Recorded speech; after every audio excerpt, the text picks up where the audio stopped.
სადგადის ზღვარი საჯარო ინფორმაციის მიღებასა და პირადი მონაცემების ხელმისაწვდომობა შორის. ახალგაზრდა იურისტთა ასოციაცია ფარული მიყურადების შესახებ კანონპროექტის დაჩქარებული წესით განხილვას ითხოვს. რა წინადადებები გაჟღერდა საკონსტიტუციო სასამართლოს შავი ზღვის მეოთხე რეგიონულ კონფერენციაზე.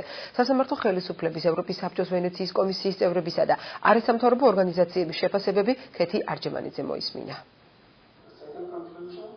რამდენად არის დაცული საქართველოში პირადი ცხოვრების ხელშეუხებლობა, კვეთს თუ არა საჯარო ინტერესი და პირადი მონაცემების დაცულობა ერთმანეთს. ამ თემებზე საქართველოს საკონსტიტუციო სასამართლოს შავი ზღვის მეოთხე რეგიონული კონფერენციის ფარგლებში მსჯელობდნენ. ბათუმის ფორუმზე მოხსენებებით შავი ზღვის რეგიონების, ბალტიისპირეთისა და გერმანიის სასამართლოების წარმომადგენლები გამოვიდნენ. საქართველოს საკონსტიტუციო სასამართლოს თავმჯდომარე აქცენტს თემის აქტუალობასა და უცხოური გამოცდილების გაზიარებაზე აკეთებს. თავარი ის არის, რომ მაქსიმალურად შესაძლებელი იყოს დაცული იყოს ბალანსი ადამიანის პირად ცხოვრებას და საზოგადოების საჯარო ინტერესს შორის. ამ კუთხით ჩვენ წილი გამოცდილება გვაქვს ბუნებრივია საქართველოს, იმიტომ რომ რამდენიმე ათეული წელია რაც ამ საკითხთან დაკავშირებით საკანონმდებლო და პრაქტიკული საკითხები დაისვა. პირადი ცხოვრების ხელშეუხებლობის გარანტიებზე საუბრობს უზენაესი სასამართლოს თავმჯდომარე.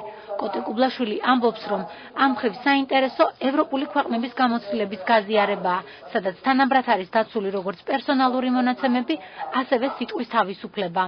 ჩვენი გამოცდილება, ჩვენი დღევანდელი მდგომარეობას თუ შევადარებთ და უნდა შევადაროთ ევროპულ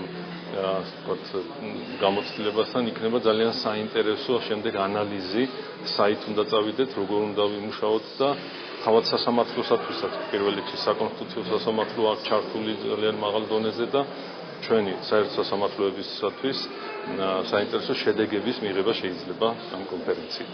მესამე სექტორის წარმომადგენლები აცხადებენ, რომ საკითხი პრობლემურია და პარლამენტში ფარული მოსმენების შესახებ კანონპროექტის მიღება უნდა დაჩქარდეს. არასამთავრობოების სამართალდამცველების მიერ ინფორმაციის მოპოვების კონკრეტულ გზებზე საუბრობენ. იმისთვის, რომ სამართალდამცავი ორგანოების წარმომადგენელმა კანონიერად განახორციელოს ადამიანის სატელეფონო საუბარზე მოსმენა, ის უნდა მიდიოდეს საკომუნიკაციო კომპანიასთან სასამართლოს განჩინებით და სწორედ საკომუნიკაციო კომპანია უნდა აძლევდეს მასწავლებას კონკრეტული ადამიანის სატელეფონო საუბრებთან დაკავშირებით. პერსონალური მონაცემების გონივრული მართვის საჭიროებას უსვამს ხაზს ვენეციის კომისიის ვიცე-პრეზიდენტი. იგი ინფორმაციის მიღებასთან ერთად მისი გავრცელებისას შესაძლო რისკების გათვალისწინების აუცილებლობაზე მიუთითებს. ის რომ ინტერნეტ წყაროები ყველასათვის ხელმისაწვდომია გარკვეული გამოწვევების წინაშე გვაყენებს, თუმცა პირადი ცხოვრების ხელშეუხებლობამ და საჯარო ინტერესმა ერთმანეთი არ უნდა გადაკვეთოს. დღეს განვიხილავთ ერთ-ერთ ბოლო განაჩენს, რომელიც ევროპული სასამართლოს მიერ იქნა მიღებული. საქმე ეხება Google-ს. ევროსასამართლო თვლის, რომ თუკი ინფორმაციას არ აქვს საზოგადოებისთვის განსაკუთრებული ღირებულება და ის არ რელევანტურია, შესაძლებელია Google-ს დაეკისროს მისი წაშლის ვალდებულება. ორდღიანი დისკუსიის შემდეგ ქართველი და უცხოელი კოლეგები რეკომენდაციებს შეიმუშავებენ, რომლებიც საქართველოს პარლამენტს და მთავრობას წარედგინება.